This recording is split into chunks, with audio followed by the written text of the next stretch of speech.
사랑하는 성도 여러분, 반갑습니다. 오늘 사도행전 세 번째 시간인데요. 오늘은 그 예루살렘에서의 전도 두 번째 시간입니다. 교회의 폭발적인 성장의 내용을 우리가 함께 살펴볼 텐데요. 성경에서는 사도행전 1장에서 7장까지의 내용을 우리가 함께 살펴보도록 하겠습니다. 이 그림은 또 다시 한번 우리가 복습을 해야 될 건데요. 사도행전 전체의 모습을 보여주고 있는 구조인데요. 이것이 머릿속에 있으면 사도행전 전체를 훤히 들여다볼 수가 있습니다. 사도행전의 주제 말씀은 뭐라고 말씀을 드렸죠? 사도행전 1장 8절 말씀인데요. 함께 암송하도록 하겠습니다. 오직 성령이 너희에게 임하시면 너희가 권능을 받고 예루살렘과 온 유대와 사마리아와 땅 끝까지 이르러 내 증인이 되리라 그랬어요. 이 말씀처럼 복음이 이제 지리적으로는 어디입니까? 예루살렘에서의 복음이 전파되어지고 그리고 그것이 예루살렘을 넘어서 온 유대와 사마리아 그리고 땅 끝까지 전파되어지는 내용이 사도행전의 내용이라고 말씀을 드렸고요. 성경의 장수로 말씀을 드리면 예루살렘에서의 복음 전파는 1장에서 7장, 온 유대 사마리아는 8장에서 12장, 땅 끝까지는 13장에서 끝장까지다 이렇게 말씀을 드렸습니다. 중심 인물은 예루살렘에서의 복음 전파는 누구예요? 베드로.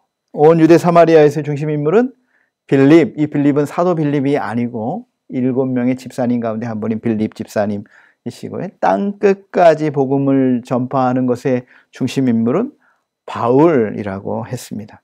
그 복음의 대상은 예루살렘에서는 유대인, 사마리아 지역에서는 사마리아인, 땅 끝까지의 복음 전파의 대상은 이방인들이 되겠습니다.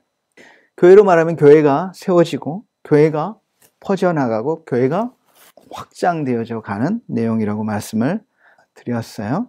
지난주에는 이제 예루살렘 교회가 이제 세워져 가지고 그 아름다운 공동체를 이루고 있는 내용에 대해서 배웠는데요. 오늘 3장에서는 그 교회가 이제 폭발적으로 부흥하는 내용에 대해서 살펴보도록 하겠습니다. 오늘 3장에서는 초기 교회의 사도들이 수많은 기적들을 행했습니다.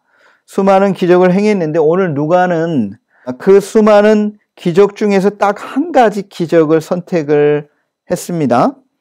그 기적이 무엇이냐면 바로 성전 미문에서 걷지 못하는 사람을 치유하는 기적인 것이죠.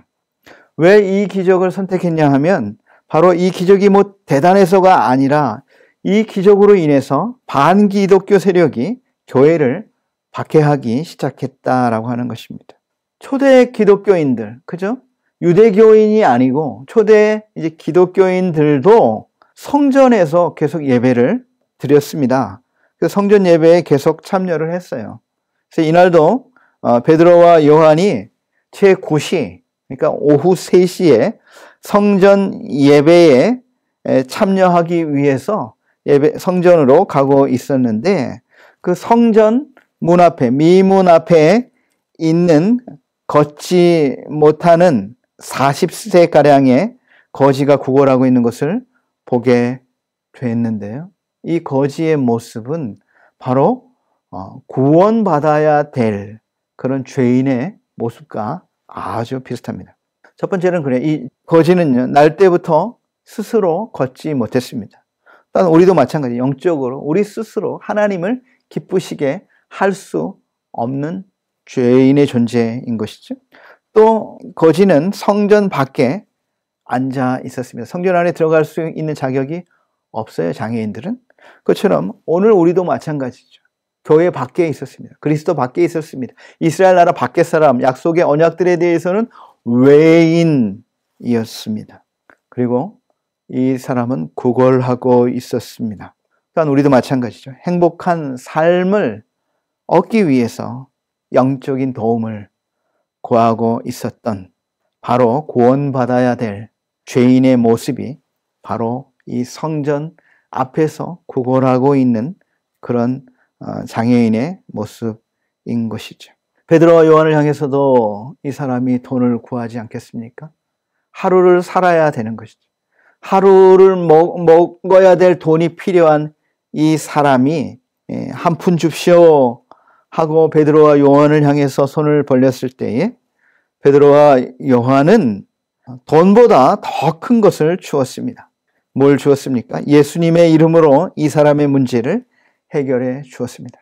우리가 너무나 잘 아는 말씀이지요. 은과 금은 내게 없거니와 내게 있는 것을 내게 주노니 곧 나사렛 예수 그리스도의 이름으로 일어나 걸으라 하면서 그 사람의 손을 잡고 일으켰을 때 그 사람이 일어났습니다. 걸었습니다. 뛰었습니다. 그리고 하나님을 찬양했습니다. 그리고 성전에 함께 들어가서 예배를 드리게 되었다라고 하는 것이죠. 이것이 죄인이 구원받았을 때 일어나는 변화인 것이죠. 그 자리에서 많은 목격자들이 많이 놀랐습니다. 그리고 예배를 마치고 나와서 이제 베드로와 요한은 솔로몬 행각으로 갔고 거기에 있는 많은 사람들 앞에 두 번째 설교를 합니다. 베드로의 설교는 이거예요. 이스라엘 사람들아, 왜 나를 이상하게 쳐다보느냐? 이것이 이 사람을 고친 것이 나의 능력이나 나의 경건에 의해서 고쳐진 것이 아니라 부활하신 예수님의 능력으로 치유가 된 것이다. 그래서 나를 그렇게 놀랍게, 나를 이상하게 쳐다보지 말라 그랬습니다. 여러분, 이것은 굉장히 중요한 내용 중에 하나입니다. 오늘날도 우리가 어떤 사람의 치유를 위해서 기도할 때 하나님께서 특별한 은혜를 주셔서 그 사람이 낫게 되는 경우가 있지요. 그랬을 때에 오늘 우리가 취해야 될 태도가 바로 이것입니다. 내가 기도했는데 나았어요. 그랬다고 내가 고친 것이 아닌 것이지요. 누가 고쳐줬습니까? 부활하신 예수님의 능력으로 치유가 되었다는 것입니다. 많은 이 치유의 능력을 가진 사람들이 잘못에 빠지게 되는 경우가 바로 이런 거예요. 자기를 통해서 하나님의 능력이 나타나게 될 때에 하나님의 능력을 자신의 것으로 가로채게 되는 것이죠. 제가 오래전에 제가 이제 중보기도 사역을 맡고 있는데 어떤 분이 전화를 했습니다. 우리 교인인지 교인이 아닌지는 모르겠는데 그러는 거예요. 목사님 왜 우리 교회에는 이렇게 환자들이 많습니까? 그러는 거예요. 그 중보기도 기도 편지에 보면 우리 교회 환자들이 암에 걸리는 환자들, 치료받을 환자들 이름이 한 30명 있고요. 그분들을 위해서 저희가 기도하거든요. 목사님, 왜 이렇게 할렐루야 교회는 이렇게 아픈 사람들 많아요? 그리고 그 중에는 이제 몇 분은 또 돌아가신 분도 많고 그러는 거예요. 그게 무슨 말씀이십니까? 그랬더니 자기가 기도하면 다 낫는데요. 그래서 제가 선생님 그런 말 하지 마십시오. 선생님이 기도했다고 선생님이 고친 게 아닙니다. 하나님이 고쳐주신 것이죠. 그랬더니 전화를 또 끊더라고요. 그런 것이죠. 많은 이단들이요. 여기서 나오는 거예요. 자신의 손에서 어떤 능력이 나타나는 것을 착각하고 그러다가 그것을 하나님의 영광을 자신의 능력으로 착각하다가 잘못되는 경우가 얼마나 많이 있습니까? 그런데 오늘 베드로는 뭐라고 말했습니까? 나의 개인적인 능력이나 경건에 의한 것이 아니다. 예수님의 부활의 능력으로 치유가 된 것이니 이상히 보지 말라는 것이죠. 그리고 두 번째 설교는 뭐냐면 유대인들도 이 예수님이 많은 기적을 일으키신 것을 알아요. 그런데 예수님이 메시아가 되기 위해서는요, 그렇게 죽으면 안 된다고 생각을 한 것이죠. 예수님이 고난을 당하고 십자가에 죽은 그것 때문에 우리는 메시아로 인정할 수가 없다라고 하는 그 유대인들에게 예수님의 고난, 예수님의 십자가의 죽음, 그리고 예수님의 부활이 예수님의 메시아임을 증거하는 거다. 왜 그러냐? 성경에 이미 예언되어 있기 때문에 예수님의 고난, 예수님의 십자가의 죽음, 예수님의 부활이 다 예언되어 있다. 메시아의 그것이 다 예언되어 있기 때문에 바로 예수님이 바로 메시아이신 것을 증명하는 것이다 그랬습니다. 이사야 53장에도 메시아의 순환에 대해서 나오죠. 그가 질림은 우리의 허물 때문이요 그가 상함은 우리의 죄악 때문이라. 그가 징계를 받음으로 우리가 평화를 누리고 그가 채찍에 맞음으로 우리가 나음을 입었도다. 그러면서 그는 도살장에 끌려가는 양처럼 그렇게 순하게 입을 벌리지 않은 그런 십자가에서 순환을 당하시는 예수님의 모습을 그대로 예언해 놓았지요. 바로 메시아가 바로 예수님이시다 하는 것을 증거하는 것이다. 이렇게 말했습니다. 그런데 유대인들은 또 그러면 메시아가 왔는데 왜 그 메시아의 영광 가운데 우리가 그 복을 누리지 못하는가? 그렇게 말했을 때 오늘 메시아의 축복이 지연된 것은 너희들의 불신앙 때문이다. 너희가 죄를 회개하고 예수님을 믿으면 이 복을 받게 될 것이다. 베드로가 이렇게 그 수많은 사람들에게 설교를 하고 있는 것이죠.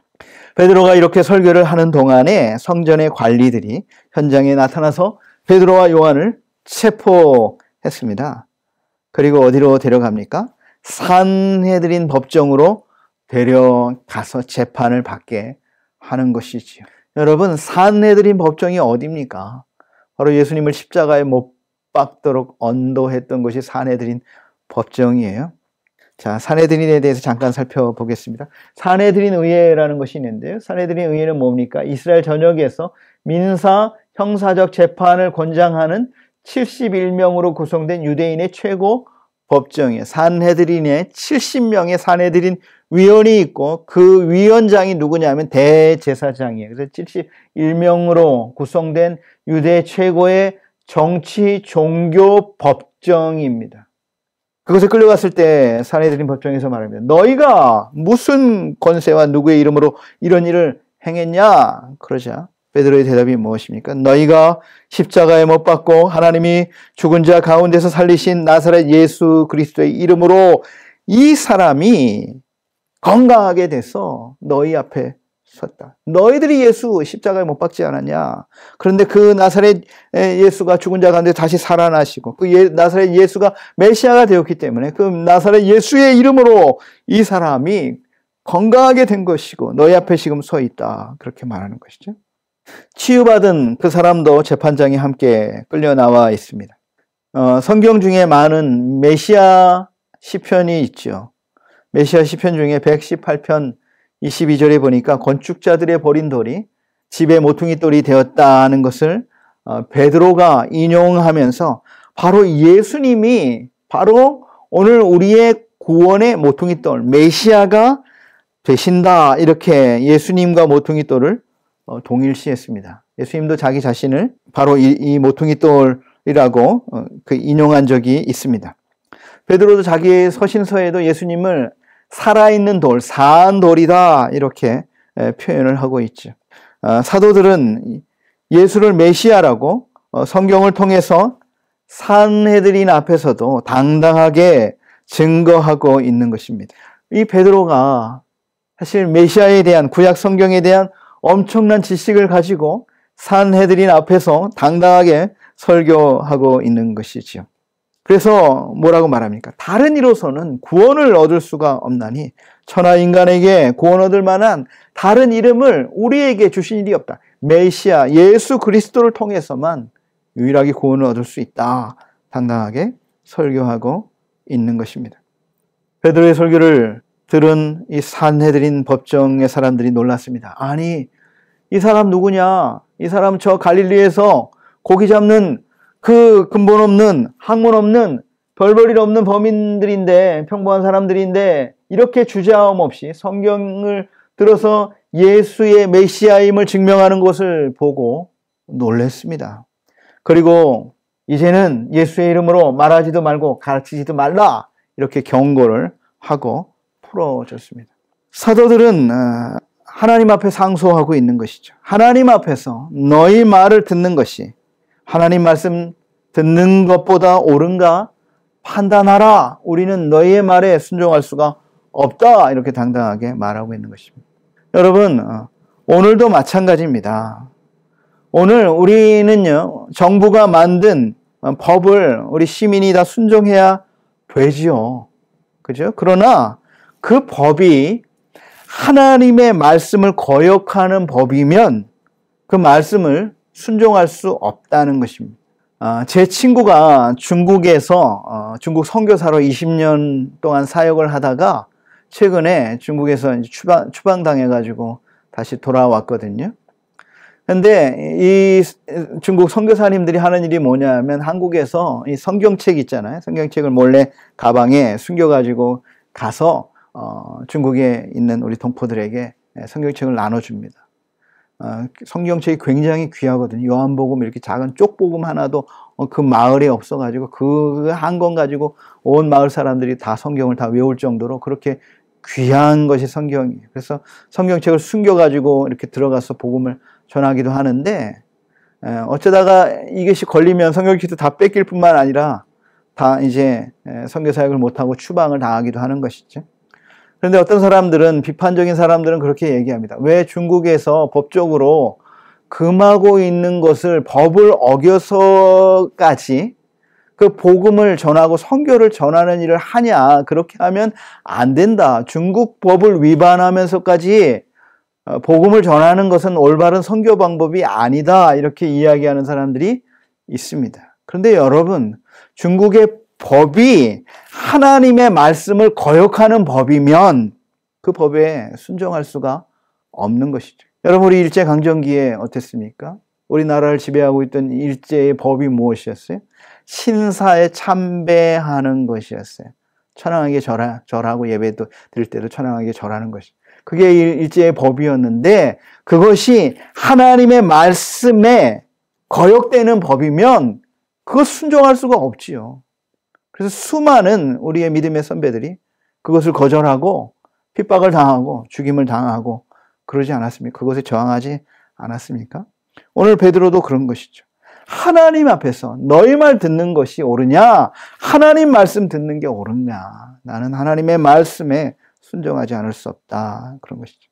그리고 그들은 다시 돌아와서 함께 모였습니다. 여기 모인 것이 어디입니까?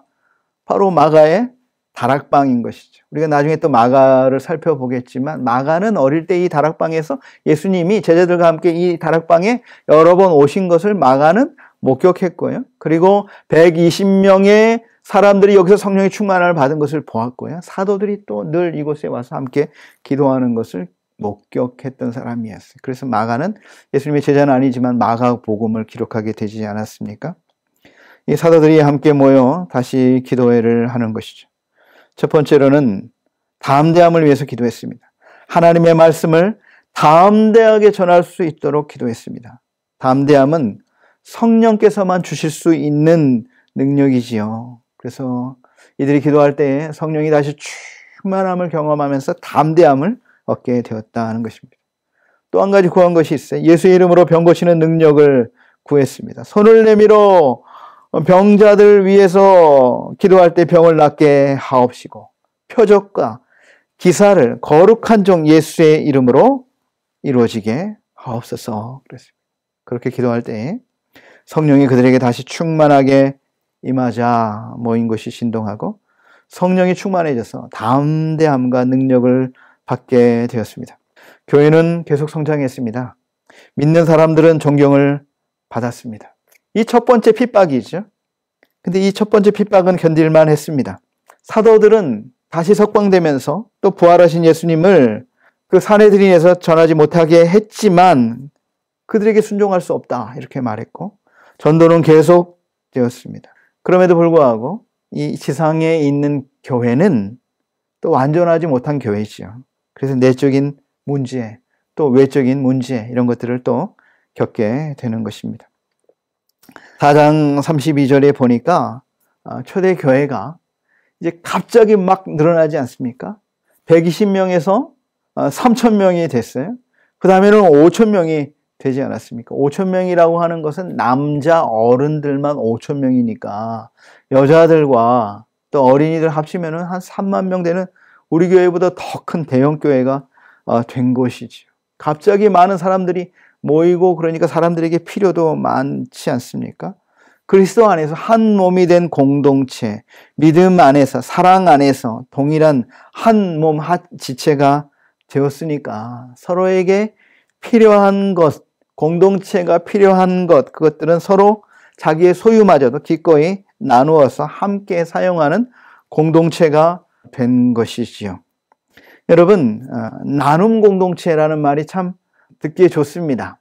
옛날에는 구제라는 단어 이런 걸 썼는데 구제라는 말은요. 구제를 하는 사람이 있고 구제를 받는 사람이 있지 않습니까? 구제를 받는 사람은 늘 마음에 구제를 받으면 불편함이 있어요. 도움을 받는 고마움도 있지만 늘 구제하는 사람 앞에 서면은 불편함이 있는 거예요. 그래서 늘 이 구제를 잘못하면요, 사람도 잃어버릴 수가 있는 것이죠. 근데 오늘날에는 나눔이라는 단어를 쓰니까 얼마나 좋은지 모르겠습니다. 우리 교회도 나눔위원회가 있잖아요. 그리고 잘하는 게 뭡니까? 이삭 줍기 나눔 있죠. 그래서 우리가 아주 작은 돈 1,000원을 헌금한 것을 통해서 누가 도움을 받았는지 아무도 몰라요. 아무도 모르게 그 사람에게 나눔을 하게 되니까 이 나눔을 받는 사람도 내가 직접 구제를 받으면 그 불편하죠. 그 사람 만날 때마다. 그런데 누가 도움을 줬는지 교회가 하니까 이 사람도 교회에 대한 고마움을 가지고 또 함께 신앙생활을 할 수가 있는 것입니다. 바로 이런 일이 초대교회에 일어나게 되었는데요. 자신의 가진 것들을 기꺼이 내놓는 것이죠. 그리고 자기가 가진 것들을 팔아서 그 값으로 교회에 나눔이 실현되었는데, 이것은 자기의 모든 재산을 다 팔아가지고 나눈 게 아니고 자기의 여분을, 자기가 가지고 있는 것의 여분을 팔아서 가난한 자와 나누는 일이 이루어지게 된 것이죠. 그 중에 바나바라는 별명을 가지고 있는 요셉이라는 사람이 있습니다. 구브로 출신이 요셉인데요. 별명은 바나바예요. 헬라어로 바는 아들이라는 뜻이고 나바는 위로라는 뜻이에요. 그러니까 위로의 아들. 이 바나바는 다른 사람들을 잘 격려하고 위로하는 그런 사람이었던 것 같아요. 그래서 이 바나바가 자기의 밭을 팔아가지고 그 값으로 교회의 많은 사람들을 돕는 그 역할을 함께 한 것이죠. 이 바나바는 레위인이었습니다. 그러니까 레위인 모두가 다 복음의 원수가 된 것은 아니에요. 이렇게 바나바 같이 복음의 큰 일꾼이 된 사람도 있습니다. 예루살렘 교회에 아름다운 교제가 막 이루어지고 있었습니다. 그리고 바나바가 자기의 밭을 팔아가지고 교회에 헌금해가지고 많은 사람들이 도움을 받고 이제 사람들이 칭찬이 막 바나바에게 있고 바나바가 인정을 받게 되지 않았습니까? 그런데요, 교회에 아픈 일이 벌어지게 되는 것이죠. 아나니아 부부의 사건으로 인해서 이 폭발적으로 막 부흥하는 교회에 큰 아픔을 경험하게 되는 것입니다. 이 사건을 통해서 이 땅에 있는 교회는 언제든지 문제가 발생할 수 있다는 거예요. 여러분, 이 세상에 문제 없는 교회 하나도 없어요. 문제 없는 교회에 가려면 빨리 죽어가지고 천국 가는 수밖에 없습니다. 이 세상에 어떤 교회도 완벽한 교회가 없다는 것을 우리에게 알려주는 것이죠. 이들은 바나바와 대조적인 부부이시죠. 바나바가 교회에서 인정받는 거, 그거 보고 나서 자기들도 교회의 인정을, 내가 이번에 이제 안수집사 후보, 장로 후보가 돼야 되는데 바나바만 되면 안 되지. 뭐 이런 식으로 교회의 인정을 받기 위해서 자기들도 자기 밭을 팔았어요. 그리고 그 자기 밭에 판 것의 일부를 감추고 일부만 베드로에게 드리면서 자기 밭의 전부를 판 것처럼 속여가지고 베드로에게 드린 것 아닙니까? 그 밭의 일부를 감추고 전부를 다 바친 것처럼 말했습니다. 여러분, 헌금은 자유롭게 하는 거죠. 자원해서 하는 겁니다. 아무도 강요하지 않습니다. 그래서 자기가 원해서 하는 것이죠. 자기 밭을 꼭 팔아야 될 이유도 없습니다. 그래서 베드로가 말하시죠. 땅이 그대로 있을 때는 내 땅이 아니며 판 후에도 너희가 임의로 할 수 없더냐. 사람에게 거짓말한 것이 아니라 하나님께로다. 그 말을 할 때 이 아나니아가 그 자리에서 하나님의 징계를 받아서 그 자리에서 즉사했습니다. 저는 이 성경을 읽으면서 좀 두렵기도 하고, 그리고 좀 하나님 좀 너무 좀 심한 거 아닙니까? 하나님 헌금했는데 그것 좀 헌금 덜 냈다고 하나님 그렇게 강하게 그렇게 심판하시면 어떡합니까?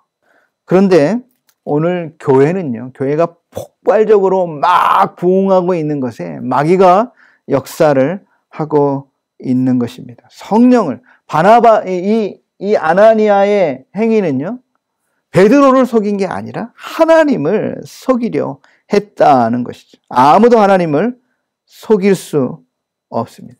그 자리에 죽은 이 아나니아를 장사 지내고 돌아오는데 또 그 안에 삽비라도 똑같이 얘기를 하는 거예요. 똑같이 베드로를 속이고 거짓말을 하는 거예요.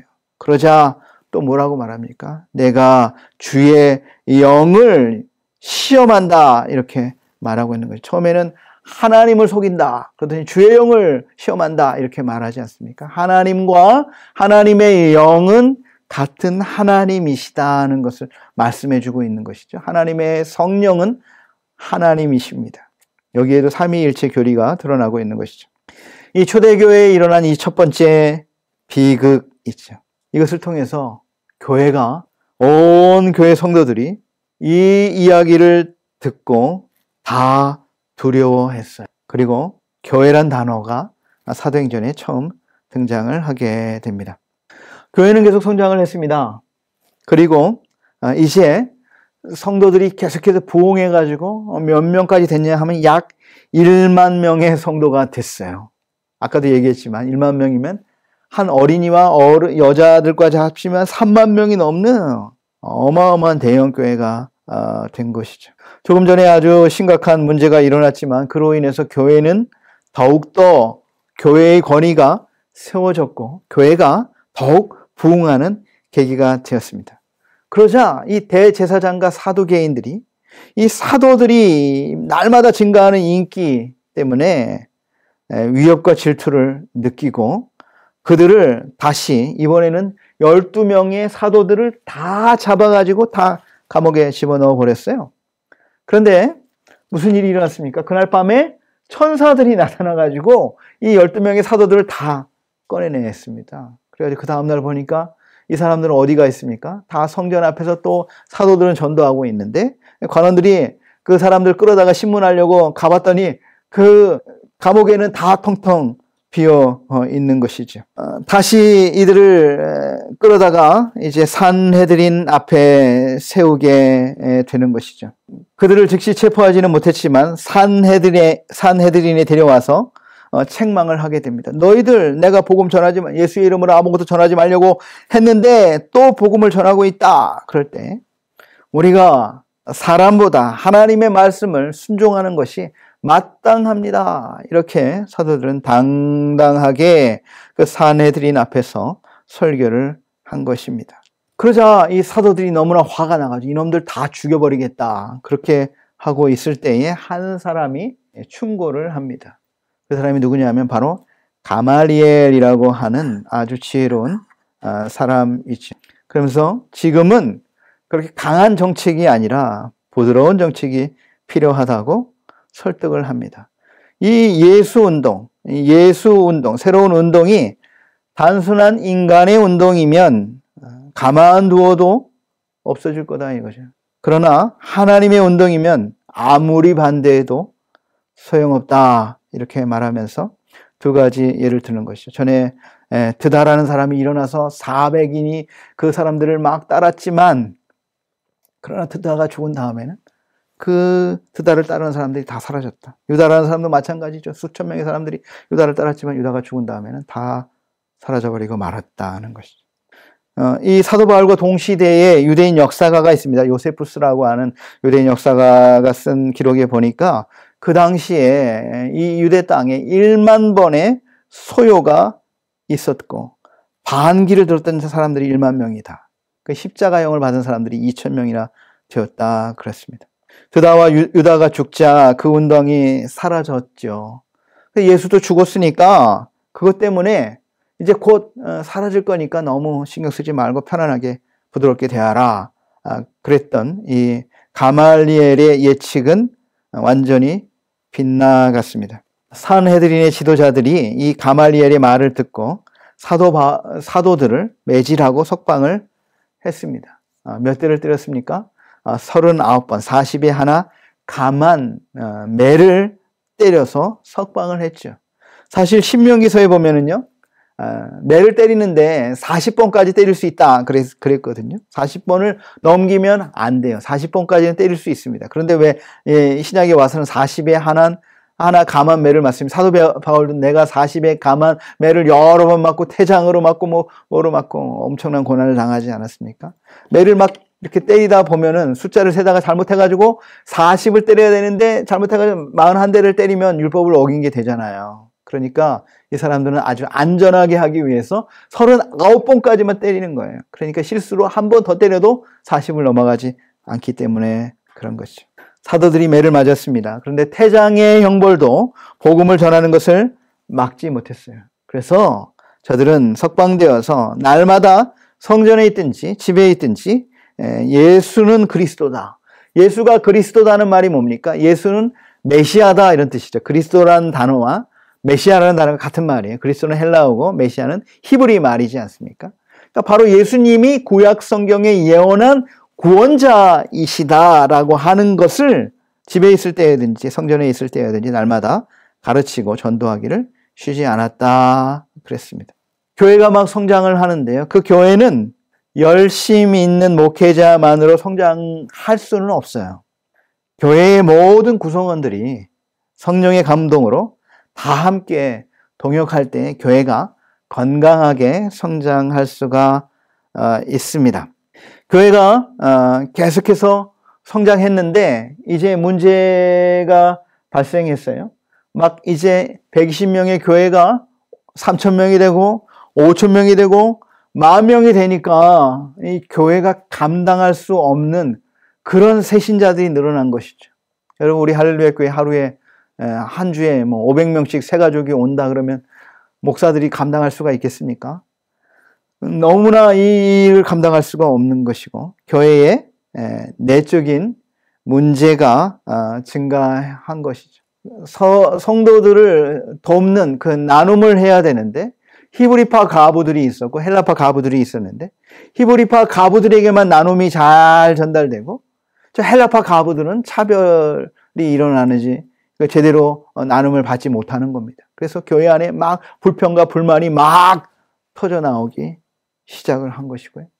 이 사도들이 이 일 때문에 영적인 사역을 기도와 말씀 증거하는 일을 감당을 할 수가 없었어요. 그래서 우리가 어떻게 할까? 그러다가 교회에 일꾼을 세우게 되는 것이죠. 그래서 7명의 집사님을 세우는데 집사의 자격에 대해서 기록하고 있죠. 자, 첫 번째는 뭡니까? 사람들 사이에서 평판이 좋은 자인 것이죠. 사람들에게 인정받는 사람. 두 번째는 뭡니까? 성령과 지혜가 충만한 사람. 사람들에게도 인정받고 사회적으로 아무리 실력이 있다고 해서 교회의 일꾼이 교회의 일을 잘하지는 않는다는 거예요. 세상에서 아무리 인정받고 아무리 실력이 있는 사람도요. 믿음 없는 사람이 교회 일을 맡으면요. 반드시 문제가 됩니다. 왜 그래요? 교회 일은 영적인 일이기 때문에 그래요. 그래서 믿음이 없이는 성령과 지혜가 없이는 감당할 수가 없는 것이죠. 그래서 성령과 지혜가 충만한 자 중에 집사를 세웠습니다. 그 다음에 사역을 맡길 수 있는 자. 여기에 있는 사역이라는 말은요. ministry 그런 뜻이에요. 다른 사람을 잘 목양할 수 있는 그런 일을 감당할 수 있는 사람인 것이죠. 그리고 뭡니까? 사도들이 기도와 말씀에 전념할 수 있도록 만들어 줘야 되는 것이죠. 사람들이 너무나 많이 오니까 본연의 사역을 할 수가 없었기 때문에 이 집사님들이 이 일을 도와야 목회자의 본연의 사역을 할 수가 있는데 그렇기 위해서 초대교회에 7명의 집사님을 세웠습니다. 우리도 마찬가지 우리 교회에 집사님을 세우죠. 어떤 분은 그럽니다. 나 이 정도 교회 다녔으면 할렐루야 교회 집사 돼야 되는 거 아닙니까? 그리고 다른 교회에서 나 전에 교회 있던 교회에서 집사였으니까 이 교회에서 집사 자동으로 돼야 되는 것 아닙니까? 그러지요. 오늘 집사의 자격에 대해서 잘 나와 있죠. 이런 분들이 교회의 집사로 세워져야 된다라고 하는 것입니다. 교회 집사님들이 세워지자 많은 사람들이 기뻐했습니다. 하나님의 말씀이 더 힘있게 펼쳐졌습니다. 교회 사역이 더 견고하게 됐죠. 그러니까 교회 사역은 사도들의 힘만으로 되는 게 아니에요. 목회자들 한두 사람이 잘해서 되는 게 아니에요. 온 교회 성도들이 함께 그렇게 건강하게 사역을 만들어 가는 겁니다. 그러자 날마다 제자의 수가 더해졌다 그랬습니다. 만명의 교회인데 계속해서 부흥해 가고 있는 것이죠. 그리고 제사장들도 많이 예수를 믿었다 그랬어요. 제사장들은 사실 복음에 예수님을 제일 반대했던 사람들이었는데 그 많은 제사장들까지도 예수님을 믿게 되는 놀라운 일들이 교회에 벌어지게 되었습니다. 그런데 그 7명의 집사님들 가운데 한 명의 이야기가 아주 많은 분량을 차지하고 있어요. 사도행전 6장에서 7장 이 두 장의 내용에 한 집사님을 다루고 있는데 그 집사님은 바로 스데반입니다. 스데반은 과부들을 돌보는 사역뿐만 아니라 강력한 전도자였습니다. 사역을 할 수 있는 사람은 그랬죠. 그러니까 과부들 돕는 일도 하지만 복음을 힘있게 전하는 사람이 스데반이었습니다. 은혜와 권능이 충만한 사람이었고 이 스데반을 통해서 큰 기사와 표적이 나타났다 그랬습니다.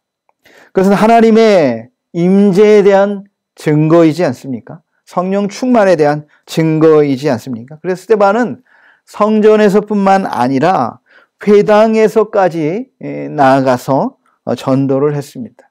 여러분, 성전은 예루살렘이라는 이스라엘의 수도에 있는 것이죠. 정치와 종교의 중심 수도에 예루살렘 성전이 있어요. 이 성전에는 유대인들은 1년에 3차례 이곳에 와서 축제를 벌이지 않습니까? 그리고 나머지 안식일은 각자 자기들의 지역에 있는 곳에 회당이라는 것이 있어요. 시나고그, 회당이라는 곳에서 그들의 신앙을 유지해 가고 있는데 이 스데반은 이 회당에서까지 전도를 했습니다.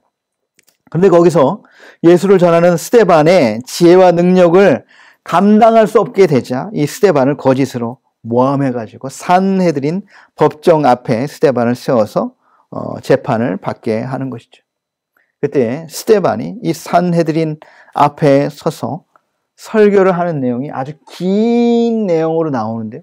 집사님의 설교가 이렇게 완벽하고 집사님이 어떻게 이 구약 성경을 완전히 이해해서 하나님의 구속사를 아브라함과 모세와 다윗의 예를 들어서 이렇게 자세하게 설교하고 있는 것을 보게 됩니다. 스데반의 얼굴은 천사의 얼굴처럼 빛이 났어요.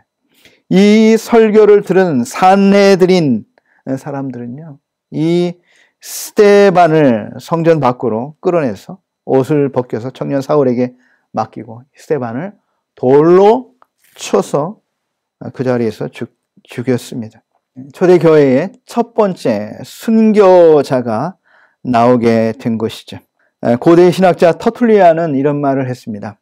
순교자의 피는 교회의 씨앗이다 그랬어요. 교회는 순교자의 피를 먹고 성장한다 그랬어요. 이 스데반 집사님 첫 번째 순교자를 통해서 교회는 이제 폭발적으로 부흥을 합니다. 예루살렘에만 머물고 있던 복음이 이제 온 유대 지역으로 그리고 이 유대를 넘어서 사마리아까지 복음이 전파되는 기회가 됩니다. 스데반은 죽으면서도 하나님께서 눈을 열어주셔서 바로 예수님이 하나님의 보좌 우편에서 서서 스데반을 응원하고 있는 모습을 보게 되었고요. 돌에 맞아 죽으면서까지 하나님 저들을 용서하여 주십시오. 저들의 죄를 저들에게 돌리지 마옵소서. 누가 한 기도입니까? 바로 예수님이 한 기도를 이 스데반이 하고 있는 것이죠. 그래서 이 스데반의 순교를 통해서 복음이 이제 폭발적으로 전해지는 내용이 다음 주부터 시작되는 8장부터 12장 온 유대 사마리아 지역으로 복음이 전파되어지는 내용입니다. 이 스데반의 순교를 통해서 또 한 사람이 충격을 받은 사람이 있습니다. 그 사람이 누굽니까? 바로 스데반에 벗겨진 옷을 받아들었던 청년 사울이죠. 청년 사울의 마음에도 큰 충격이 있었고 나중에 이 사울이 누가 됩니까? 바로 우리가 잘 아는 바울이잖아요. 그죠? 복음을 이제 땅끝까지 증거하는 데에 준비되어질 일꾼이 바울인데 바로 이 스데반의 만남을 통해서 이 스데반의 순교의 장면을 바울이 목격했거든요. 그리고 나서 큰 충격을 받게 됩니다. 그러나 그는 계속 박해자로 남아 있지요. 다음 주에 그 내용들은 함께 살펴보도록 하겠습니다. 여러분 오늘 강의 잘 들었습니까? 강의 수강과 함께 사도행전을 꼭 통독을 해야 됩니다. 오늘까지 내용이 뭡니까? 사도행전 1장에서 7장까지의 말씀이고 다음 주에는 8장부터 12장까지의 말씀이니까 꼭 성경을 꼼꼼히 읽어야 제가 하는 말이 이 성경이 어디에 나오는 그 얘기를 하고 있구나 라는 것을 잘 이해를 할 수가 있어요. 오늘 말씀에도 사도들이 성령 충만이 계속해서 반복되지 않았습니까? 다시 성령의 충만을 받고 담대함을 얻고 그 힘으로 복음을 증거하게 되지 않았습니까? 성령 충만은 계속 반복되는 것이죠. 성령 충만을 받으라 현재 완료 시제라고 말씀하지 않았습니까? 성령께서 나의 모든 삶의 영역을 다스리시도록 나를 하나님께 내어드리는 그런 한 주간이 되기를 위해서 기도하시고 그렇게 살아가기를 바라고 이 초대교회의 모습 그렇게 하나의 공동체가 되어서 서로 나누고 사랑하고 복음을 전하는 그런 교회가 바로 우리 할렐루야 교회의 모습이 되기를 소망하면서 기도하고 그런 주인공이 되시는 저와 여러분이 되길 바랍니다. 기도하며 마치겠습니다. 하나님 아버지 감사합니다. 오늘 예루살렘 교회가 폭발적으로 많은 그런 핍박 가운데에서도 하나님의 복음이 땅끝까지 증거되어지는 것을 보게 되었습니다. 성령이 너희에게 임하시면 너희가 권능을 받고 예루살렘과 온 유대와 사마리아와 땅끝까지 이르러 내 증인이 되리라 말씀하셨사오니 오늘 우리에게 임하신 성령의 능력을 힘입어서 우리도 우리의 삶의 자리에서 복음의 증인으로 살아가는 우리 모두가 되게 하여 주시옵소서. 예수님의 이름으로 기도드리옵나이다. 아멘.